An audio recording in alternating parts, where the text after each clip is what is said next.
माझी इतकी अलस्त झाली खूप.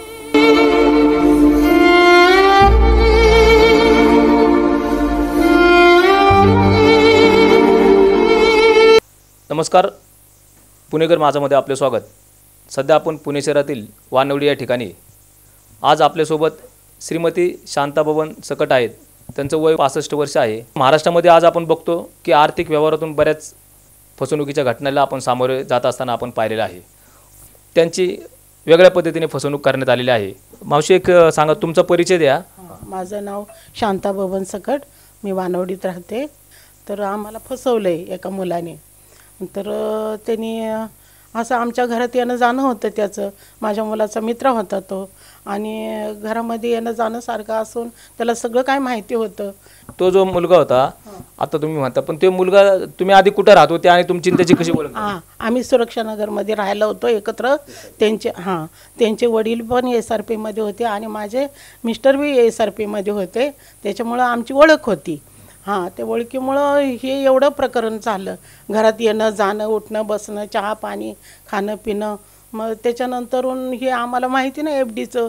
आम्ही दुःखामध्ये घरातच होतो, आम्हाला काहीच माहिती नाही. मग तो घरात यायला लागला, विचारायला लागला, मामी लवकर FD करा तुम्ही, हे करा ते करा. मला तर बँकेचं काही माहिती नाही.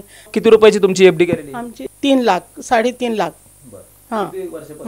झाले आता 5 वर्ष झाले बघा, 5 वर्ष झाले. तर आता माझं गुडघ्याचं ऑपरेशन करायचं आहे. आम्हाला वाटलं आमचे पैसे आहेत बँकेमध्ये, बँकेत पैसे सगळं व्यवस्थित असेल. तो सारखा मला म्हणायचा, मामी, मी फोन करायची त्याला दर वर्षाला, बाबा आहेत ना माझे पैसे व्यवस्थित? तर मला म्हणायचा, हो मामी, काही काळजी करू नका, तुम्हाला दर महिन्याला पैसे येत राहतील बँकेमध्ये, तुम्ही काहीच काळजी करू नका. आम्ही आपला विश्वास ठेवला त्याच्यावर. आणि मग कशाचं काय, ज्या वेळेला माझे गुडघे, मला चालता येईना, मला संडासला बसता येईना, मला बाथरूमला जाता येईना, का काहीच व्हायना. माझी इतकी अलस्त झाली खूप. कोणत्या बँकेमध्ये काढली होती तुमची FD पहिली? SBI. त्याला सगळं माहिती होतं बघा. माझ्या मुलाचा मित्र होता, तर त्याने असा घात केला बघा. घरात येऊन त्याने असं सगळं घरातलं त्यांनी ओळखलं आणि हे घात केला बघा. आता माझं गुडघ्याचं ऑपरेशन करायचं तर पैसे नाही घरामध्ये.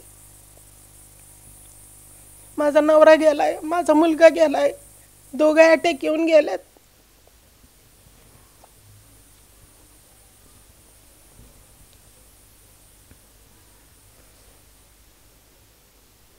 मला गोळ्या औषधं सारखे लागतात, मला दवाखान्यात जायला सारखं लागतं. कुठनं पैसे आणणार एवढे? पोरगं माझं प्रायव्हेटमध्ये कामाला आहे, एवढा पगार नाही त्याला, तरी घरातलं भागवतो तो कसं बस.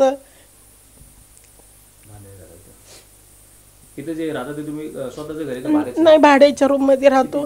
आम्हाला 8,500 भाडे आहे आम्हाला. अच्छा, ज्यावेळेस FDची चौकशी करण्यासाठी तुम्ही बँकेत गेले असताना बँकेतल्या लोकांनी तुम्हाला काय सांगितलं? बँक कर्मचाऱ्यांनी काय सांगितलं तुम्हाला? की आम्ही गेलो, ज्या वेळेला पैसे काढायला गेलो, तर त्यावेळेला बँकेतले लोक म्हणले, नाही म्हणे तुमचे पैसे बँकेत काहीच नाही म्हटले. तर आम्ही असं तोंडात चापट मारून घरी आलो. मग आपले पैसे असून आपल्याला भेटले नाही, मग कसं करायचं? मग त्याला आम्ही फोन केला, तर त्यांनी फोन बंद केला. नवीन थोडे दिवस तो बोलला, मामी काय काळजी करू नका, आहे तुमचे पैसे, आहेत तुमचे. अरे कुठं आहेत पैसे? मग आमचे नाही पैसे आमच्या बँकेत. मग त्यांनी आमचा फोन उचलायचा बंद केला. तर त्याची आई, वडील, बहीण, ती एक राठोड म्हणून कोण मुलगी होती त्याच्यासोबत, ते सगळे आई बाप भाऊ त्याचे सगळे पोलीस खात्यात, ते आम्हाला धमक्या देतात. 4 जण भाऊ आहेत त्याचे पोलीसमध्ये. तर आम्हाला शिवीगाळ करतात. माझ्या मुलाला धमकी दिली, आम्हाला धमकी दिली घरी येऊन. आता हे पैसे मागण्यासाठी कधी तुम्ही पोलीस चौकीमध्ये गेले होते का? की पोलिसांना तुम्ही सांगितलं का या घटनेबद्दल की आम्हाला पैसे मिळावे? आम्ही सारखं गेलेलो पोलीस चौकीमध्ये. हो दिलाय. बँकेमध्ये अर्ज दिला का? बँकेमध्ये मॅनेजर लोक किंवा अजून जे कर्मचारी लोक आहेत त्यांना भेटल्याच्या नंतर ते तुम्हाला म्हटले की बँकेमध्ये तुमचे पैसेच नाहीत, बरोबर ना? असं म्हणले तुम्हाला. मग त्यानंतर तुम्ही काय केलं? पैसे मिळण्यासाठी पण कुठं परत अर्ज आम्ही चौकीला गेलो मग. हां, चौकीला गेलो. तिथं जाऊन त्यांना सगळी सांगितली हकीकत. माझं ऑपरेशन करायचे साहेब म्हणलं, लवकर त्यांना बोलवा, माझे पैसे त्यांच्याकडनं मागून घ्या, हां, गुढी गुलाबानी द्या आणि मिटवा प्रश्न. तर कुठला आले काय बँकेमध्ये तो यायलाच तयार नाही. अच्छा, ठाकरे नावाचा जो व्यक्ती आहे ज्यांनी यांची फसवणूक केलेली आहे, तो यांच्या घरी यायचा. हे SRP मध्ये राहत असताना, SRPच्या क्वार्टरमध्ये राहत असताना यांचे मिस्टर SRP मध्ये होते.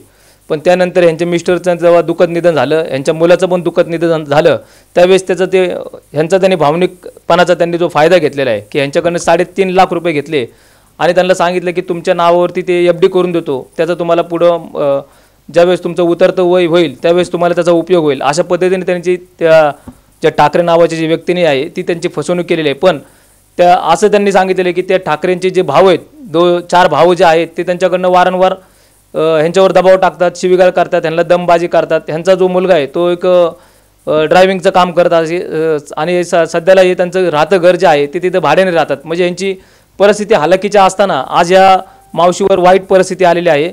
पण अशा मावशींना न्याय भेटला पाहिजे म्हणून त्यांनी न्याय भेटण्यासाठी आज आमच्याशी संपर्क साधलेला आहे आणि आम्हाला विनंती केली की माझं तुम्ही एवढं जी मुलाखत आहे, जे माझं प्रश्न आहे ते तुम्ही लोकांपुढे मांडा आणि मला न्याय देण्याचा प्रयत्न करा. पण मावशी एक सांगा, तुम्ही आता हा जो व्यक्ती आहे ठाकरे नावाचा, अविनाश ठाकरे जो आहे, त्याने तुम्हाला पैसे देतो वगैरे काय म्हणलं का? त्याच्या भावाने तुम्हाला काय पैसे वगैरे दिले का? जर असं आपण बघितलं की ह्यांनी जर त्याच्यावर जर आरोप केला असता तर त्याच्या भावाने त्याला ह्यांना पैसेच नसते दिले. त्याच्या भावाने तुम्हाला किती रुपये दिले? 50,000 दिले. हां, ऑनलाईन दिले चेकनी. हां, ज्या वेळेला मी दवाखान्यात ॲडमिट होते ना, मला सलाईन लावले, तेव्हा ते म्हणला पैसे पाठव, माझ्या आईचं काही खरं नाही, तर तेव्हा त्यांनी पैसे पाठवले. आणि पैसे दिल्याच्या नंतर तुम्हाला काय ते बाकीचे पैसे देण्यासाठी त्यांनी चेक वगैरे दिलता का? काय दिला? हा, बनावट चेक दिला आम्हाला. फसवणूक केली आमची. बनावट चेक पाठवला त्याने. मग म्हणजे चेक घेऊन तुम्ही बँकेत गेल्याच्या असताना ते बँक मॅनेजर तुम्हाला काय म्हणले की त्याच्या खात्यामध्ये पैसे नाही असे बोलले का तुम्हाला? हो हो हो हो, तो तिथंच कामाला होता बँकेत, जिथं माझं आहे ना ते म्हणजे काय ते पेन्शनचं ह्याचं सगळं माझं, तिथंच तो कामाला लागला बघा. आणि तिथंच कामाला लागून हे त्यांनी व्याप केला बघा. या प्रकरणामध्ये आपल्याला असं दिसतंय की बँकेचे जे कागदपत्र आहेत किंवा जी सही आहे ते त्याला तिथं कामाला असल्यामुळे त्याला त्या सगळ्या गोष्टीची माहिती होती आणि त्यांनी या मावशीच्या नावाचे बनावट कागदपत्र बनवून ह्यांना ते कागदपत्र पण दिलेले आहेत. ते कागदपत्र पण आपण त्या व्हिडिओमध्ये आपल्याला दिसतीलच सर्व. पण चेक त्यांनी ह्या मावशीला जर त्याने यांची जर फसवणूक केली नसती तर त्यांनी त्यांना चेक दिला नसता. म्हणजे त्यांनी ह्यांच्या दिलासा मिळण्यासाठी त्यांना 3 लाख रुपयाचा चेक पण दिला आणि त्याच्या भावांनी ऑनलाईनमध्ये 50,000 रुपये यांना दिले. पण तो चेक होता बनावट आणि बनावट चेक असल्यामुळं बनावट चेक जो व्यक्ती देतो त्या बनावट चेक त्याने दिलेला आहे, त्या चेकची चौकशी होऊन पण त्याच्यावर पण कारवाई झाली पाहिजे अशी पण यांनी मागणी वारंवार केलेली असताना सुद्धा त्यांना अजूनपर्यंत न्याय मिळण्यासाठी त्यांना वारंवार पोलीस चौकी असू द्या, बँक असू द्या, विविध ठिकाणी त्यांना या अपंग असताना त्यांना जाण्याची वेळ या ठिकाणी आपल्याला आलेली दिसत आहे. अच्छा, तुमची शेवटची मागणी काय असेल? तुमची मागणी काय असेल की तुम्हाला त्याच्याकडनं पैसे पण मिळाले पाहिजेत व्याजासहित आणि म्हणजे जे बँकेमध्ये जे डबल पैसे तुम्हाला मिळणार होते त्या स्कीमच्या योजनेच्या नुसार तुम्हाला डबल पैसे मिळाले पाहिजेत आणि त्याच्यावर कारवाई झाली पाहिजे असं तुम्हाला वाटतं का? त्याला मला न्याय पाहिजे, न्याय भेटला पाहिजे मला, की माझे पैसे मला दे बाबा. हां, एवढं माझं म्हणणं आहे की बस न्याय मला मिळावा. असं चोरी कधी करू नये माणसाने. बँकेत नोकरीला होता ना, पण चोरी कधी करू नये कोणाची. इमानदारीने राहावं माणसाने. अच्छा मावशी, तुमची काय मागणी असेल, काय बोलाल तुम्ही? मी मागासवर्गीय आहे, तरी पण त्यांनी माझी फसवणूक केली बघा. त्याला माहिती आहे मी कुठल्या जाती धर्माची आहे, मी मातंग समाजाची आहे मी, तरी माझी त्यांनी फसवणूक केली बघा. हां, मला न्याय पाहिजे, मला पैसे पाहिजेत, माझं ऑपरेशन करायचं आहे. मी भाड्याच्या रूममध्ये राहते. मी खूप खूप खूप एकदम खूप हालाकीच्या परिस्थितीमध्ये आहे सध्या. खूप माझी परिस्थिती डाऊन आहे बघा. साहेब मेहरबानी करा, माझे पैसे मला द्या. मला एवढं म्हणायचं आहे साहेब की ते ठाकरे कुटुंब पूर्ण त्यांची फॅमिली आहे ना, त्यांच्यावर गुन्हा दाखल करा. हे माझं एवढं म्हणणं आहे बघा. 4 भाऊ, आई वडील, ती एक मराठवाड माझ्या घरी आली होती, परत ते ठाकरेची बहीण सगळे घरी आले होते की तुम्ही कंप्लेंट करू नका, आम्ही तुमचे पैसे देऊ. हां, तरी परत त्यांचा फोन नाही का, त्यांचं पाऊल नाही, काहीच नाही, घरी आलेच नाही ते. तर ॲट्रॉसिटीच्या ह्याने मी सांगते की त्यांच्यावर गुन्हा दाखलच करा. हां, नमस्ते. हां. श्रीमती शांता बबन सकट या विधवा आहेत. 65 वर्षाचे ज्येष्ठ असताना आज त्या मागासवर्गीय समाजाच्या असताना त्या व्यक्तीने जाणीवपूर्वक त्यांची फसवणूक केलेली आहे. म्हणून त्यांनी सांगितलेले की मी पुढं मला न्याय मिळण्यासाठी मी CP ऑफिसला DCP ऑफिसला आणि पुढं त्या व्यक्तीवरती ॲट्रॉसिटी अंतर्गत कारवाई करण्यात यावी आणि बँकेकडनं त्यांनी माझे जे पैसे त्यांनी घेतलेत ते पण पैसे मला मिळावे अशी त्यांनी विनंती केलेली आहे. कॅमेरामॅन यशवंत मी संतोष शिंदे, पुणेकर माझा न्यूज.